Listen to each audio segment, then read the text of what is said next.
at home and how you can popcorn at home and get it all right. Okay, so to start with, gotta have the basic ingredients: simple stovetop and a saucepan. This is a 3-quart saucepan. I'm gonna go ahead and turn on the heat to a medium high, get the saucepan hot, and I'm going to dump in a heaping tablespoon, maybe it's more like a tablespoon and a half, of oil. Now you can notice this is a solid right now, so it's going to melt. You could use more liquid oils like a vegetable oil or corn oil, and that would be completely fine. This is actually coconut oil. I simply use it because it's a little lighter and it is a little sweeter. So you could actually make this popcorn as a sweet popcorn instead of the typical salt and butter popcorn. So what I want to clarify that why the saucepan is so important, and the different types of kernels. So the saucepan is a 3-quart saucepan with a lid because we need to cover it in order for the amount of heat to rapidly build up and to keep the kernels from popping all over you. And you'll see that happening in just a second if we don't. And the second point is there's a lot of people have these in their kitchens, so you don't need any special equipment. This is pretty standard equipment. You don't need one of those air poppers or anything like that. But there are some interesting things about getting the steam out, making sure your kernels are not mushy. Okay, you should be able to see now the oil is getting up to temperature. I don't take a measure of the temperature, but I am looking to see whether it's shimmering, and you can begin to see that it's smoking. So that's a good sign that it's ready.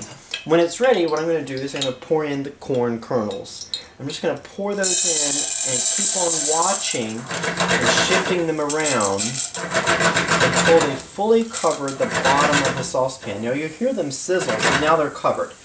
Now what I'm doing is I'm looking to make sure that they are evenly covered throughout the bottom of the saucepan. And as soon as they are in, I'm going to cover it with the lid. Now there's 2 key things that I just did. Number one, because of the even distribution on the bottom, they will all heat correctly on the bottom.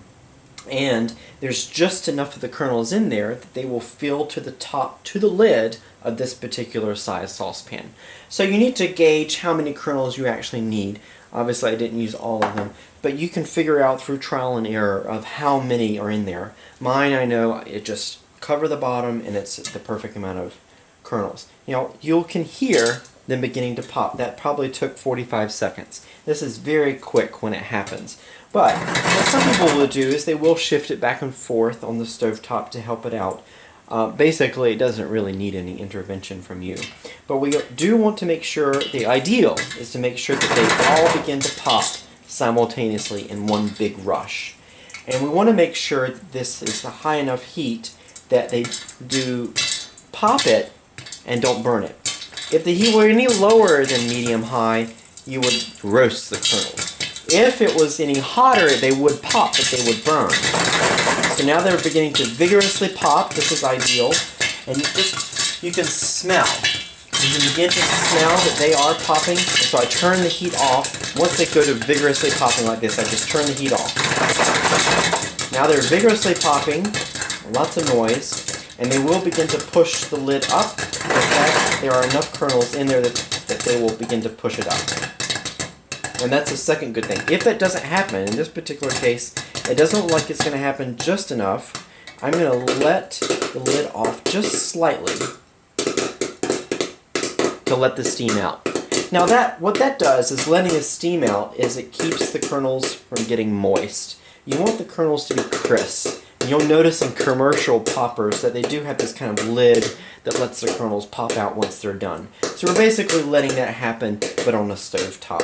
And now you can see that the kernels are pushing the lid up, which is a good sign. It totally filled up this saucepan. Just that little bit, a little less than a half cup of kernels totally filled up the saucepan because of the volume of the popping. By the way, we're going to wait here for a second because accidents happen at this point. If you're too fast to pour the popcorn into your bowl, your serving bowl, you'll get an accident and it will explode on the stovetop. So I'm just going to let it sit here for a minute and tell you that there are 2 kernels. This is more the umbrella type, the ones that pop open in this kind of like weird alien shape. They kind of have the 4 legs on them usually. You can also get the more wider kernels and the kernels that will have a more bulbous type pop. It depends on what you like and what your supermarket carries. Okay, so we basically waited a minute. Now this is going to be hot. Even though it's cooked very briefly, it's hot. And that looks gorgeous there. We're just going to take and pour that finished popcorn right onto the serving bowl. And this is the stuff to really notice and point out to you. You'll notice that there are no burnt charcoal kernels in here, and that there's very few remaining kernels left. So not only did we achieve a good pop, but we didn't waste any. I see just a couple of kernels down there that didn't pop. So good, excellent. Now all you have to do is serve. I have 2 tablespoons of melted butter. I'm just going to pour that over the popcorn, and I'm just going to sprinkle however much salt you like to taste. So it's salt to taste. And then I'm just going to lightly, oops, there's a couple accidents. Maybe my dog will get it.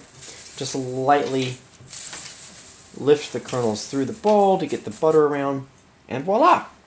You have, in about 5 minutes, fresh homemade popcorn. Enjoy the movie!